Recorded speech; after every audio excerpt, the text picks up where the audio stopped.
Les insatiables sont de retour. Salut les amis, j'espère que vous allez bien. Donc, si vous avez vu ce match, certainement vous vous êtes régalés. Le match entre City et Chelsea. Le match se termine en faveur de City sur un score de 2 buts à 0. Il faut le dire. Le match a quand même été intéressant, mais dans l'ensemble, City n'a vraiment pas paniqué. Pendant les 15 premières minutes, c'était, je dirais, assez équilibré, même si City avait le contrôle de la balle. Mais il a fallu qu'un certain Haaland, une fois encore, vienne marquer. Il ne faisait pas un match exceptionnel jusque-là, mais lorsque l'occasion s'est présentée, il n'a vraiment pas tardé pour faire du mal à l'équipe adverse. Donc, on avait un général Doku qui faisait du très bon travail offensivement seul. Il était en train d'effacer le joueur. D'ailleurs, pendant tout le match, de son côté, les défenseurs de Chelsea ont vraiment souffert. Vraiment, Doku, comme d'habitude, est un bon joueur. Il sait dribbler. Il a de jolis mouvements de corps. Du coup, le côté droit de Chelsea a vraiment souffert. Et donc, c'est Doku qui parvient à se procurer une occasion. Il avance pratiquement devant la surface adverse. Il fait la passe normalement à Silva. OK? Mais Silva va finalement prolonger la balle avec le pied. Bon, je pense qu'il était peut-être pas assez élancé. Du coup, le pied était assez court de Silva. Et donc, Silva va prolonger la balle à Londres. Et Haaland qui va finalement boucler l'action. C'était pas du tout facile parce qu'il était quand même assez entouré. Je crois qu'il devait avoir Cucurella à côté de lui et le gardien qui était sorti. Mais un petit espace, vraiment un petit trou a suffi pour Haaland, pour que Haaland fasse la différence. Vraiment, Haaland est un buteur, c'est tout ce que je peux dire, un véritable buteur. Et ce sont ce genre de joueurs dont on a parfois besoin, même lorsqu'ils ne sont pas brillants, mais qu'ils parviennent à marquer.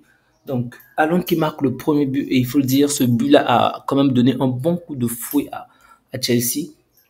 Chelsea a quand même ressenti de la douleur, ils ont vraiment peiné à s'en sortir, c'était compliqué.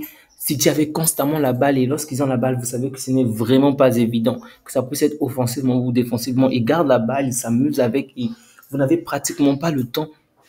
Et pendant les 15 dernières minutes du match, je dirais, Chelsea s'est quand même réveillé. Chelsea s'est procuré énormément d'occasions. Il y a même eu à avoir un but, un penalty. Il y a eu quand même des actions assez intéressantes de la part de Chelsea. Le but sera refusé suite à un hors-jeu.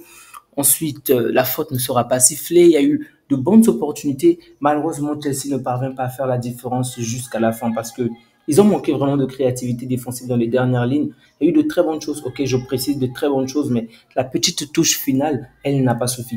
Jackson a fait un bon match. Kunku a fait un bon match. Fernandez également a fait un bon match. D'ailleurs, ça m'a énormément fait plaisir de voir en seconde période Marc Gu rentrer. J'aurais souhaité qu'il marque, mais bon, ça n'a pas suffi aujourd'hui. J'espère que dans les prochains matchs, il fera un meilleur match. Cassade aussi a fait un bon match.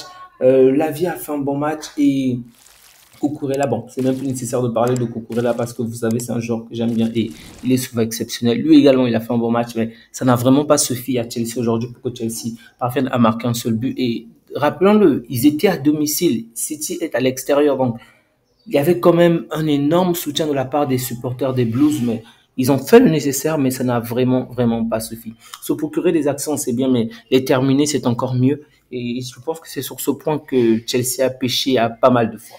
Quant à Guardiola, il était assez serein, oui, assez serein. Il y avait des occasions dangereuses, mais pas assez pour inquiéter le banc mancunien. Donc, du coup, ils ont étaler le jeu comme d'habitude, garder la balle, faire des passes, se procurer deux ou trois occasions, même si je pense que du côté de Manchester City également, la prochaine fois, il devrait s'améliorer parce qu'offensivement, c'était pas vraiment ça. Il y a eu de bonnes opportunités, mais la finition n'était pas vraiment bonne. Il a fallu attendre la 84e minute pour voir Kovacic marquer. Donc, Matteo Kovacic, l'ancien joueur de Chelsea qui va finalement crucifier son ancien club. C'est dur, mais bon.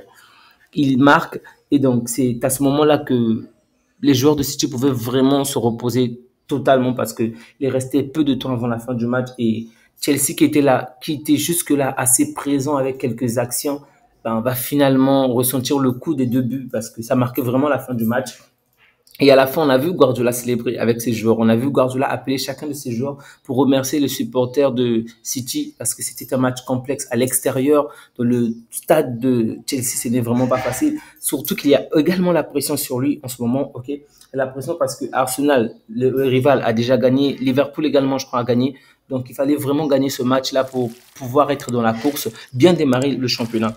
On va voir ce que ça va donner par la suite. Guardiola qui aimerait remporter ce trophée pour la 5e fois Les amis, je vais m'arrêter là pour me préparer pour le prochain match, celui du Real Madrid.